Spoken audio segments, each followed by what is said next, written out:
There are some things we don't understand. Some things we can't explain away with reason.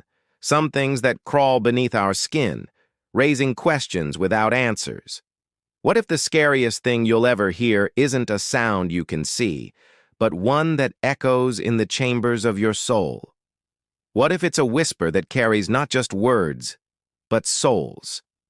Tonight, let's peel back the layers of sanity and dive into the enigma that is the voice in her head. They told her she was imagining it, that voices weren't real, but what if they're wrong? Emma Dwyer wasn't the type to believe in ghosts, demons, or anything unseen, and yet what started as a whisper at midnight became a full-blown invasion of her mind. They whispered her name. They knew things no one should. They predicted death. And then, they asked to be let in. Emma lived a quiet life in Akron, Ohio, a place where houses were close enough to share whispers, but far enough not to catch secrets. Her life was routine, predictable, safe. At least it was until one night changed everything. It was a Tuesday, unremarkable except for the fact that after a dinner of frozen lasagna and a rerun of Jeopardy, Emma went to sleep, and that's when it happened. Lying in bed, the room silent, she heard her name. Emma. No one was there. She lived alone. The windows were closed. The wind had died down, leaving an unnatural stillness in its wake. It couldn't have been anything more than the remnants of a dream bleeding into wakefulness. So she lay there listening. Nothing. Had it been a figment of her imagination? A trick of the wind? She dismissed it, choosing to believe it was neither. But the next night it came again, louder, closer. Sitting in bed, she heard it again, her name reverberating around her in a way that was impossible, yet undeniably real. This time it wasn't just a name, it was a command, a beckoning, an intrusion. Was she losing her mind? Was it a cruel joke by some overactive neighbor? Who was calling out to her? Or was it something else, something older, something darker? Emma turned on her lamp, illuminating the room, chasing away the shadows. In the sudden brightness, everything seemed mundane, normal. The clock ticked on the dresser, the curtains swayed gently in the non-existent breeze. Nothing was out of the ordinary. But the silence was deafening, and then it happened again, whispering in the dark, speaking her name, and that's when Emma decided she wouldn't take it anymore. This was her story of fear, of bewilderment, and of survival. The room was now her battleground. The whispering voices were her adversary. And she would fight. She would seek answers. She would defend her sanity and her soul. The days passed, each ticking clock another victory against the encroaching darkness. But it was a hollow victory. For every hour that passed, the whispers grew louder. Every night they came, sometimes soft and sweet like a siren's call, sometimes harsh and grating like nails on a chalkboard. They mocked her, taunted her, whispered things that chilled her to the bone. Then it escalated. One evening, as Emma sat in her room, she heard her mother's voice. Yes, she heard her mother talking about her childhood, about a sickness she'd had when she was little. The thing was, her mother had passed away 10 years ago, and she hadn't spoken about it ever. This wasn't just a whisper, it was an intruder, violating her memories, mocking her grief. That was when Emma snapped. Fear turned to anger, confusion to determination. She picked up her phone and started to record, but when she played back the recording, there was nothing. No voice, just a minute of dead silence. Yet she swore they were screaming. The whispers didn't stop. They continued day and night, driving her to the edge. She couldn't take it anymore. She needed help. She needed answers. She needed to stop them. Emma made an appointment with her doctor, but he just offered pills. He spoke of anxiety, of stress, of coping mechanisms. All she got was a prescription for antidepressants. And so she tried to explain. But how do you explain the unexplainable? How do you convey the terror of hearing voices that aren't there, of feeling touch that has no source? Her friends and family were worried. They saw her fear, her exhaustion, her descent into madness. But they couldn't help. It wasn't their voices. They couldn't hear what she heard. They couldn't see what she saw. And so she retreated into herself, seeking solace in the quiet corners of her home. It was there that the whispers grew bolder. They told her things about her, things she hadn't even told herself, things about her past, about her fears, about her hopes. They knew everything about her, and the worst part, they knew her better than she knew herself. The whispering voices also started dictating her actions. They told her to go places, to do things, to talk to certain people. They were controlling her, manipulating her, turning her life into a puppet show. Was she being gaslit? Was this a game to them? Why was she chosen? Why was she being tormented? Emma reached out to Father Callahan, a local priest known for his wisdom and understanding. As she sat opposite him, she heard the whispers growing louder.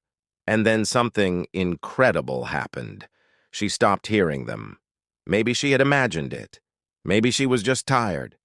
But when she opened her mouth to speak, the words that came out weren't hers. They were guttural, raspy, and ancient-sounding, as though they belonged to someone or something much older than she was. She was saying things that were vile, hateful, and inhuman. And the scariest part, she didn't recognize them as her own. This wasn't a voice from her past. It was a voice from somewhere else, somewhere dark, somewhere dangerous. Father Callahan was disturbed. He could sense the evil presence around Emma, felt the malevolent energy seeping through her very being. But as soon as he tried to bless her, the cross flipped out of his hand, clattering to the floor. This wasn't just a case of mental illness. It was a full-blown demonic possession. He tried again. But the moment he brought the cross near Emma, the room grew cold. The air thickened. And then the voices started again, louder and more menacing than ever. They were taunting him, challenging him, daring him to do his worst. And in that moment, Father Callahan knew he was out of his depth. He fled the house, leaving Emma alone with her demons. And the whispers followed him, echoing in his ears long after he'd gone. Emma's neighbors started hearing screams coming from her house at night. Some thought it was just another case of a troubled young woman letting her emotions get the best of her. But others weren't so sure. There was something eerie, something unsettling about the screams. They weren't human. One night, the police were called in. They found Emma's front door wide open and her walls covered in strange symbols. It was like something out of a horror movie. But when they entered the house, they found nothing. No sign of a struggle, no indication of foul play. Emma was nowhere to be found. Days turned into weeks, and still there was no sign of Emma. The police searched the area, but she was nowhere to be found. Her friends and family put up posters hoping for a miracle, but as the days turned into weeks, hope started to fade. Emma had vanished without a trace, leaving behind a mystery that would forever haunt the town. Was she taken by someone? Did she run away? Or was there something more sinister at foot? In the end, there was only one answer. But to get there, we have to dig deeper. Now, as the investigation stalled, whispers started circulating around town. Some said Emma had joined a cult. Others claimed she'd fallen prey to a serial killer. But these were just theories, mere speculations to fill the void of uncertainty. But what if there was more to Emma's disappearance than met the eye? What if there was something lurking in the shadows, something that had claimed her and dragged her into the abyss? Could it be the same thing that haunts us all? The thing we fear most of all?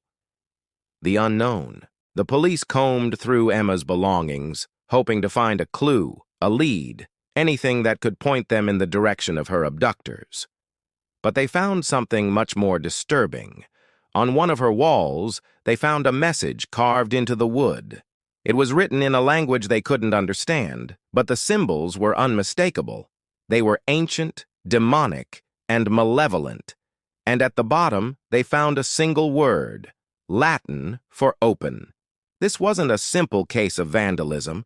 It was a taunt, a challenge, a message from hell itself. And the police were being deliberately kept in the dark. As the investigation hit a wall, paranormal investigators stepped in. They claimed that Emma's house was a vortex of negative energy. They spoke of portals, interdimensional beings, and entities beyond comprehension. But were they on to something? Or were they just feeding the frenzy? After all, how do you prove the existence of something that lies beyond the veil of our senses? The truth was, no one knew what had happened to Emma. But deep down, they all suspected the same thing. The whispers had claimed her, had dragged her into the abyss, and no one could save her. The last entry in Emma's journal was chilling. It read, "You can't cast out what's already inside." This wasn't just a diary entry. It was a warning, a prophecy, a testament to the horrors that unfolded in the house on that fateful night. But what exactly was inside her?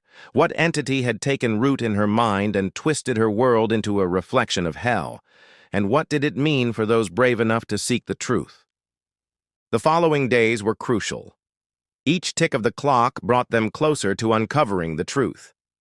But it was also a race against time. They had to hurry before whatever entity had taken hold of Emma's soul consumed her completely. Emma's case is one of those mysteries that continue to elude a concrete explanation. Was it a case of mental illness, demonic possession, or something in between?